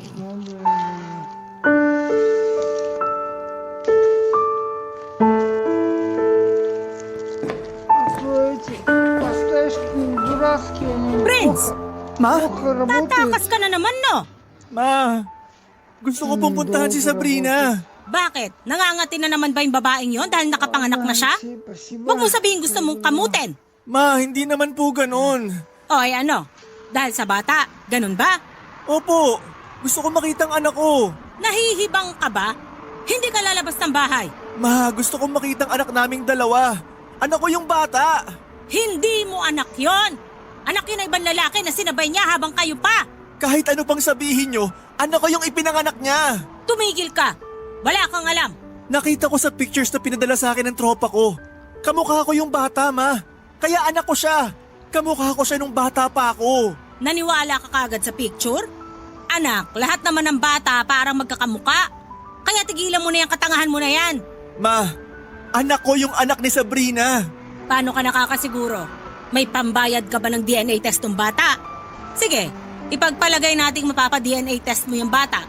Kaya mo bang magpalaki ng anak? May pera ka ba? May trabaho ka ba? Mag-isip-isip ka? Nakakonsensya ako, ma. Tumigil ka! Ano konsensya? Ang dapat mong gawin, mag-aral ka ng mabuti. Hindi ang gusto mong akuin yung isang responsibilidad na alam mong hindi mo pa kaya. Hindi mo pa kayang maging ama. Makinig ka sa akin! Kung di ka titigil sa pag-iyak mong bobo ka, edi sige, puntahan mo si Sabrina. Puntahan mo yung kapitbahay nating inanakan mo. Sa oras na lumabas ka, wag ka nang babalik. Nakatakas ka na nga sa responsibilidad. Gusto mo pa talagang balikan at akuin? Kahit isipin pa ng ibang tao na ang sama-sama kong ina, wala akong pakialam. Kapakanan mo ang iniisip ko. Naintindihan mo ba? Ma! Umayos ka. Tumigil ka sa paggawa. Para kang bata, Prince. Huwag ka nang gagawa ng bagay na pagsisisihan mo. Alam mong mahirap lang tayo. Pareho lang tayo ng katayuan ng Sabrina na yon. Kung ipapagpatuloy mo ang pakikipagrelasyon sa kanya, saan kayo pupulutin? Pareho kayong walang trabaho, hindi nakapagtapos ng pag-aaral. Sa tingin mo magiging maganda ang buhay mo sa kanya? Pero kasi ma! Wala nang pero-pero. Tapos na ang usapang to. Igagapang ka namin ng tatay mo para makapagtapos. Yun ang pagtuunan mo ng pansin. Hindi yung bata na hindi naman iyo. Huwag mo nang isipin pa si Sabrina at yung anak niya. Di ba't sinabi naman ng mga magulang niya na kaya nilang buhayin yung bata? O di sila na. Kaya huwag ka na mag-alala. Hayaan mo na silang mamroblema. Paano kung dumating yung araw na kamuhian ako ng anak ko dahil sa ginawa ko sa kanya? Dami mong alam? Ano bang akala mo? Bida ka sa isang teleserye? Gumising ka nga sa kahibangan mo? Wala ka sa teleserye, totoong buhay to. Ang kailangan dito, diskarte, hindi drama. Anong makukuha mo dyan sa pag-iyak-iyak mo? Kaya sikapin mo na magtapos. Kailangan mo makapagtapos ng college. Makakuha ka ng matinong trabaho at magkaroon ng magandang buhay. Para kahit ikaw man lang ay makaalis sa ganitong buhay. Huwag mo na kaming isipin ng tatay mo. Ang importante, gumanda ang buhay mo. Naiintindihan mo ba ako? Opo. Sige na, matulog ka na.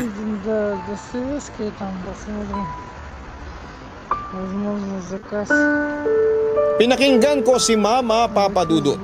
Wala namang magulang na gustong ipahamak ang anak kaya para sa akin ay tama ang desisyon ni Mama para sa akin. Itinigil ko na ang pakikipagkita o pakikipag-communicate kay Sabrina at sa anak niya. Inisip ko na lamang na hindi ko nga anak ang bata para hindi na ako mabagabag sa bawat gabi. Ang dating pag-ibig ay napalitan ng galit. Hindi na kami nagpapansinan ni Sabrina. Nakikita kong gusto niyang mag-move on at hindi na ako pinakilala sa anak niya na ako ang ama. Matapos ang halos 2 taon ay may pinakilala sa akin ang nanay ko, anak ng kaibigan ni Mama, si Casey. May kayang pamilya niya. Pinag-date kaming 2 hanggang sa naging kami na. Gusto ng mga magulang namin na ikasal kaming 2. Maganda siya at nahulog agad ang loob ko sa kanya, Papa Dudut. Pumayag siya nang alokin ko ng kasal dahil buntis na rin siya noon. Ikinasal kaming 2 at ang pamilya ni Casey ang gumastos para doon. Magarbo ang kasal. Pero noong nasa may altar na ako at pinagmamasdan ko si Casey, si Sabrina ang naisip ko. Pati ang anak naming babae. Kung mayaman lang siguro si Sabrina ay tiyak na ikinasal kami. Hindi haharang si Mama na magsama kaming 2 pero mahirap lang si Sabrina. Kaya kay Casey ay pabor na pabor si Mama. Pero sa totoo lang, Papa Dudut, mahal ko rin si Casey. Pinakasalan ko siya dahil mahal ko siya at hindi dahil sa pera lang.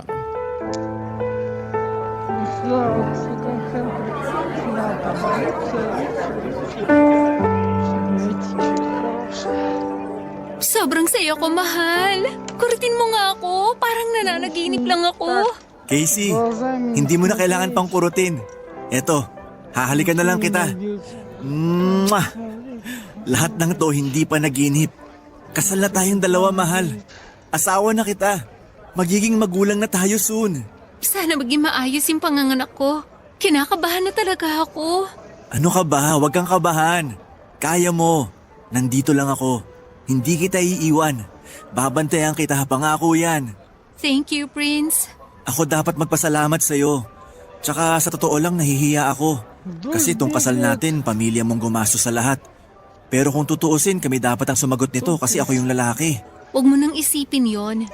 Kapag naging engineer ka na at meron ng sapat na ipon, pakasal tayo ulit. Ikaw na ang gumastos sa pangalawang kasal natin na yon. Pwede. Pakakasalan kita. At ako nagagastos sa lahat. Aasahan ko yan, mahal. Pero ngayon, magsaya muna tayo sa kasal natin. At dahil buong pamilya ko yung gumastos, no offense, mahal, gusto ko lang na ipangako mo sa akin na hinding-hindi mo ko lolokohin. Oo naman, hinding-hindi kita sasaktan. Ikaw lang at ang magiging anak natin ang mamahalin ko. Panghahawakan ko yan. Alam mo naman na hindi rin maalis sa isip ko yung dati mong girlfriend. Yung kapitbahay nyo, may anak pa kayo. Mahal, hindi ko anak yun. Hindi ako ang tatay ng bata. Huwag ka na mag-isip ng kung ano. Casey, tama ang anak ko. Faithful sa'yo si Prince at wala sa kalingkingan mo yung Sabrina na yon. Gusto niya lang na may managot sa ginawa niyang kalandian sa mga lalaki. Kala niya yata mauuto niya ang anak ko. Pero nagkamali siya dahil alam ko yung mga pinaggagawa niya. Sawsawan ng bayan yung babaeng yon. Please, wag mo na siyang isipin para hindi masira yung moment nyo. Kasal nyo ni Prince ngayon. Dapat ang pagbuo ng pamilya nyo ang pinag-uusapan nyo. Tama po kayo, ma. Ayan, makinig kayo sa akin. At kung manggugulo na naman yung babaeng yon, ako mismo ang haharap sa kanya. Kasal na kayo ni Prince. Ikaw ang pinakasalan ng anak ko kasi ikaw ang mahal niya. Hindi ka kaladkaring babae. Matino ka. Salamat, ma. Basta sabihan mo ko kapag naglolo ko o sinaktan ka ni Prince. Hindi ka niya pwedeng saktan, iha. Mananagot siya sa akin. Mama naman, hindi ko sasaktan ng asawa ko. Aba dapat lang. Ipinapangako ko, tulad ng sinabi ko kanina, sa hirap at ginhawa, nandito ako para mahalin ka, Casey. Kayo lang na magiging anak natin ang mamahalin ko. Mahal na mahal kita. Mahal na mahal din kita, Prince. Pero parang takot na takot talaga ako ng mga anak. Tama na siguro yung isang anak lang. Naku, tama rin naman. Pwede ka nga mag-contraceptive, Casey, kung sakali. Ang importante, may isang anak na kayo. Opo, ma. Mas mabuti na rin na isa lang yung anak namin para mas maibuhos ko lahat ng pagmamahal ko sa kanya. Kinakabahan man ako pero excited ako na makita ko yung magiging anak namin ni Prince. Ako rin. Excited na ako sa anak natin. May tatawag ng lola sa akin. Lola Paloma. Nakakatuwa. Bagay na bagay, pero dapat mas sosyal. Mamila! Mamila? Naku, mukhang mas gusto ko yan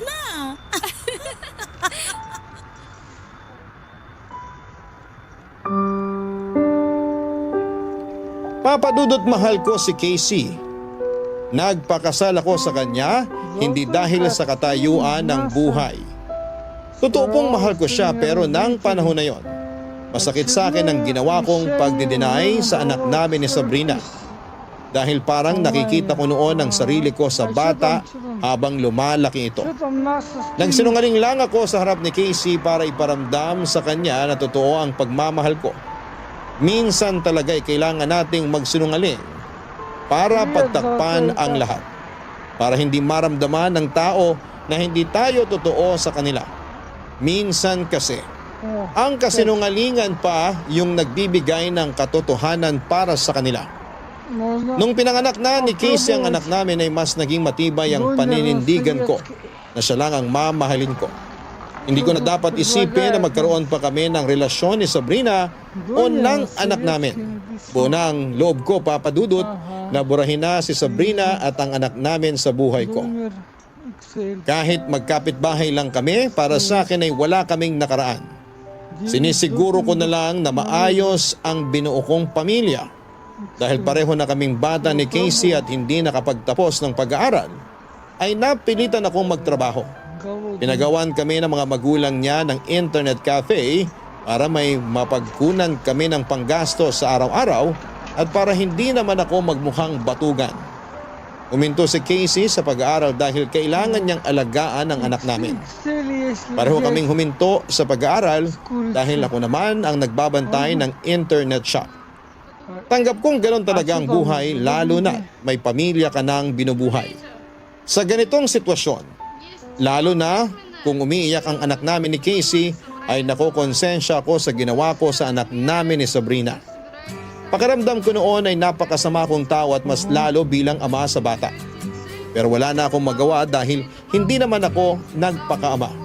Isa pa ay may anak na rin akong inaalagaan ng panahon na yon. Barangay Love Stories. Barangay Love Stories. Alam kong may kanya-kanya na kaming buhay ni Sabrina Papadudut. Pero apektado pa rin ako sa mga ganap niya sa buhay dahil magkapit-bahay pa rin kami. Kung hindi ako nakapagpatuloy sa pag-aaral ko, nakapagtapos naman si Sabrina ng kurso niya sa kolehiyo. Naging malusog ang aming anak na hindi ako kinilalang ama. At ang mas masakit pa ay nakikita ko pa noon kung paano makipaglambingan ang anak ko sa abogado niyang boyfriend. Parang sila ang magama at feeling ko na dapat ako ang lumalambing sa bata. Ayaw ko mang isipin pero nagsiselos ako. Sa pagsasama namin ni Casey, walang araw na hindi kami nag-aaway.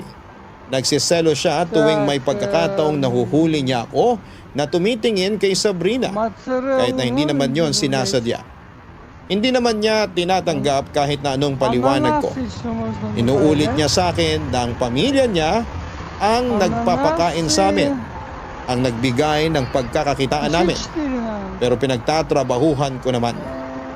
Hindi naman ako batugan na humihilata lang. Hindi ako ganon, Papadudut. Pero masakit kapag galing mismo sa bibig niya na parang ginagamit ko siya at ang pamilya niya para lamang sa pera. Dahil kung pera-pera lang talaga sana, ay humanap na lamang ako ng babae na mayaman talaga para hihilata na lamang ako. Kung si Sabrina kaya ang ipinaglaban ko, baka ibang naging buhay ko. Dahil sa pagkakaalam ko ay maraming pangarap si Sabrina para sa aming dalawa. Sabi niya sa akin na kapag may panganak niya ang anak namin, ay gusto niyang bumalik sa pag-aaral para kapag nakapagtapos siya ay kaya naming suportahan ang pag-aaral ng mga anak namin. Nagawa ni Sabrina ang makapagtapos. Pero ako ay parang kandilang nawawala ng apoy para mangarap, lalo na't araw-araw na lamang akong inaaway ni Casey.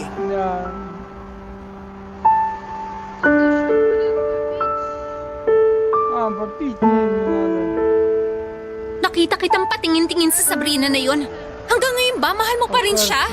Ano ka ba naman? Wala na si Sabrina sa buhay ko. May kanya-kanya na kaming buhay. Tigilan mo na yan. Hindi! Nararamdaman ko may pagtingin ka pa rin sa kanya. Pwede ba, Casey? May anak na tayo. Kasal na tayo. Tapos yan pa rin ang iniisip mo. Pwede bang future na lang natin ang isipin mo? Future? Ano maibibigay mong future sa anak natin, ha? Nagtatrabaho ako. Hindi naman ako nakatunganga lang dito ah. Ako yung nagbabantay ng internet shop. Hindi ba yung trabaho para sa'yo? Kontento ka na lang ba sa ganyan? Ano pa bang gusto mong gawin ko? Binabantayan ko rin ang anak natin. Hindi ko naman kayo binababayaan. Ayoko na ng ganitong buhay. Bakit pa kasi kita pinakasalan eh? Prince, Casey, pwede bang wag na kayong mag-away? Natatakot na tong bata sa pag-aaway nyo. Ma, pwede ba lumabas muna kayo? Doon yun na sa labas ng kwarto patulugin yung bata. Prince, ayusin nyo to. Huwag naman kayong mag-away araw-araw. Ma, ano ba? Lumabas na muna kayo! O siya, eto, lalabas na. Pero maayos kayong mag-asawa. Tigilan nyo na yung pag-aaway. Anong plano mo? Hihiwalayin mo ako, ganun ba? Pagod na ako. Hindi ito ang buhay na pinangarap ko. Wala akong tinatago sa'yo. Wala kaming tinago sa'yo, Casey. Alam mo naman, alam ng pamilya mo na hindi kami mayaman. Hindi ako nagkunwari sa'yo. Alam ko yun. Kasalanan ko rin na naniniwala ako magbabagong buhay mo dahil sa tulong ng parents ko. Pero hindi eh. Forever na yata tayong ganito. Oo na! Forever na tayong ganito.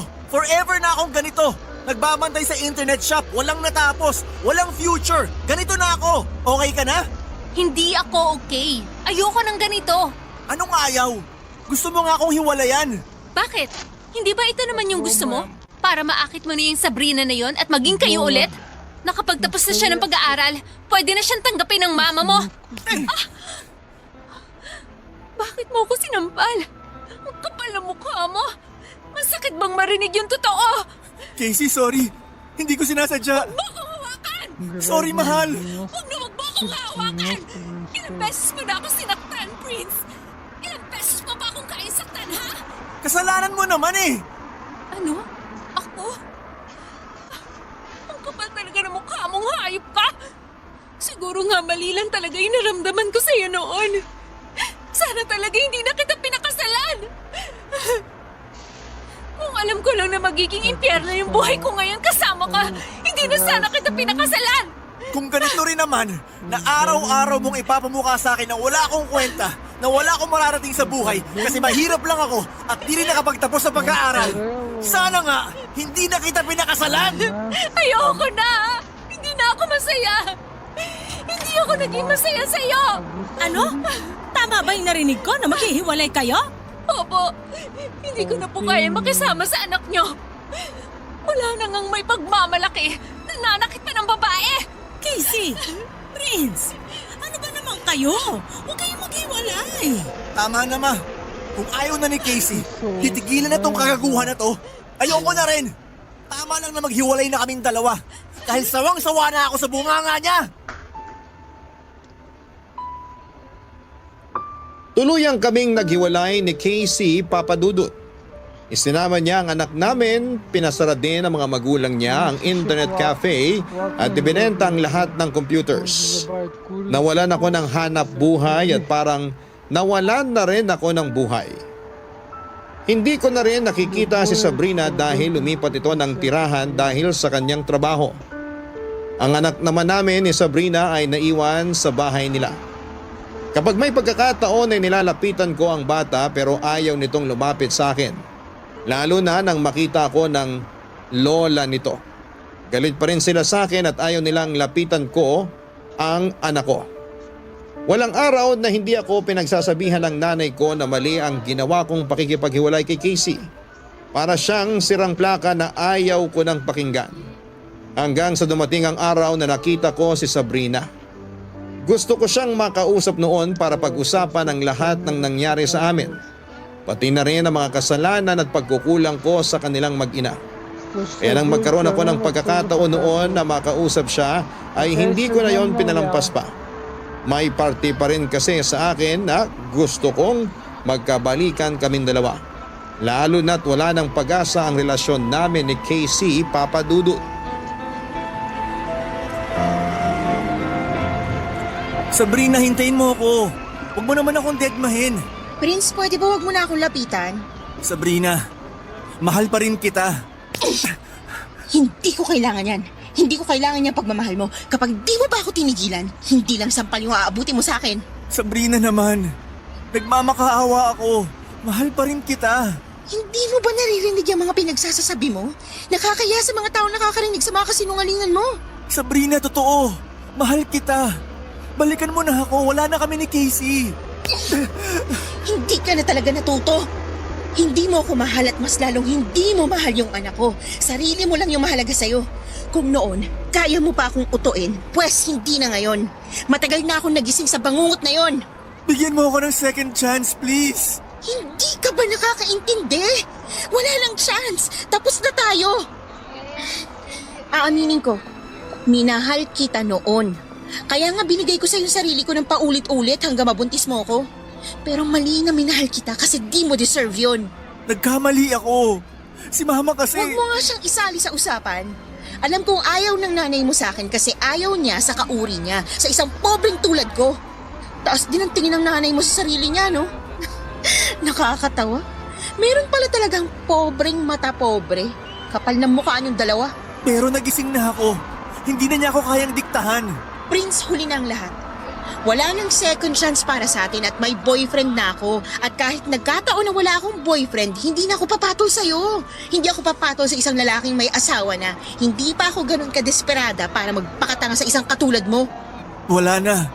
Wala na kami ni Casey. Wala na nga. Pero kasal pa rin kayo. At pwede ba, hindi ka ganun kagwapo para magpakababa ako at piliing makasama ka? Mahal ako ng boyfriend ko. Bukod sa matinong tao siya, tanggap niya ako at yung nakaraan ko. At magpapakasal na kami. Ha? Magpapakasal na kayo? Oo! Nakakabingi ba yon? Kasi kapag mahal mo, pahahalagahan mo. Pakakasalan mo. Yun sana gusto kong mangyari sa atin nun eh. Pero buti na lang hindi mo ako pinanindigan. Mas maayos na lalaki yung pakakasalan ko, hindi tulad mo. Tingnan mo nga yung sarili mo. Mukha kang kawawa. Mukha kang miserable. Sabrina naman, patawarin mo ko. Pero tama ka. Kasalanan ko kung bakit miserable ako. kung bakit miserable ang buhay ko. Inutil ako, masama akong tao, wala akong paninindigan. Sige na, ayoko na marinig yung drama mo. Umalis ka na dyan. Tumabi ka. Huwag kang humarang sa daraanan ko. Pwede pa ba tayo maging magkaibigan tulad ng dati? Bobo ka ba kausap? Yan ang napapala mo sa nanay mong pobreng mata pobre. Nawalan na ng sustansya yung utak mo. Nakakatawa na tatanungin mo pa kung pwede tayo maging magkaibigan. Tanga, sinira mo ang lahat sa atin. Hindi naman pwede na pagkatapos mo sirain yung pagkatao ko, gugustuhin ko pa rin na tanggapin ka bilang kaibigan. Hindi ako kagaya mong tanga. Tsaka pwede ba? Huwag na huwag ka nang lalapit sa akin. Sa amin ang anak ko. Wala ka ng karapatan sa kanya. Sabrina! Simula ngayon, huwag mo nang ipapakita yung pagmumukha mo sa akin, ha? Kahit anino mo, ayoko na makita. Mabubuhay ako na wala ka. Gusto ko na ng katahimikan. Tumulo ang luha ko nang makita ko kung paano maglakad papalayo sa akin si Sabrina. Masakit pero deserve ko naman lahat ng yon. Nangihinayang lamang ako dahil sinayang ko yung pagmamahal ni Sabrina sa akin noon. Naging makitid ang utak ko at nauwi sa maling desisyon pagdating sa pag-ibig.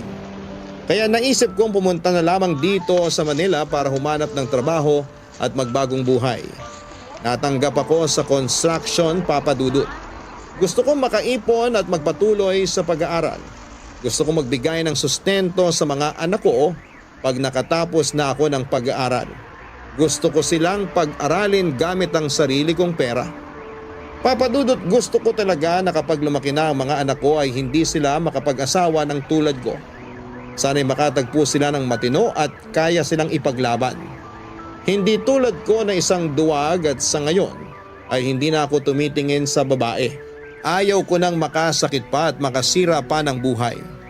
Nabalitaan ko, Papa Dudut, na kinasal na si Sabrina sa boyfriend niya. Masaya ako na naging maganda ang buhay nilang mag-ina. Si Casey naman ay may kinakasama ng ibang lalaki at mabuti naman ang naging kalagayan ng anak ko sa kanila. Sana sa lahat ng mga nakikinig sa kwento ko, lalo na sa mga lalaki dyan, huwag niyo pong gayahin ang ginawa ko. Kapag hindi pa kayo ready, huwag na huwag munang galawin ang isang babae at huwag kayong pumasok sa isang sitwasyon na ikakasira ng buhay ninyo. Dahil nasa huli talaga ang pagsisisi. Hanggang dito na lamang po ang kwento ko, Papa Dudut. Maraming salamat po sa mga kabarangay na nakikinig. Maraming salamat din sa Barangay LS 97.1 sa pagkakataon na maitampok ang kwento ng aking pag-ibig, buhay at pag-asa sa nangungunang Barangay Love Stories. Ang inyong forever kapuso at kabarangay, Prince. Ang buhay ay mahiwaga, laging may lungkot at saya. Sa Papa Dudut Stories, laging may karamay ka. Mga problemang kaibigan, dito ay pakikinggan ka. Sa Papa Dudut Stories, kami ay iyong kasama. Dito sa Papa Dudut Stories, ikaw ay hindi nag-iisa.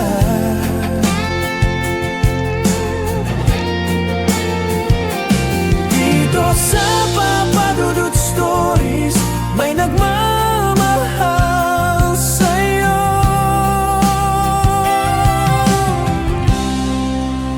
Papa Dudut Stories,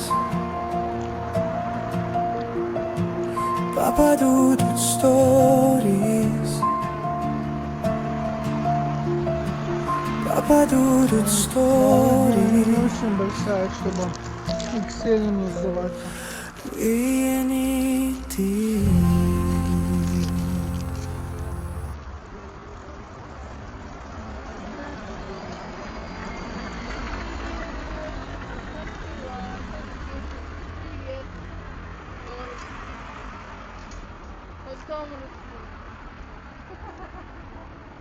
Я лучше Excel возьму.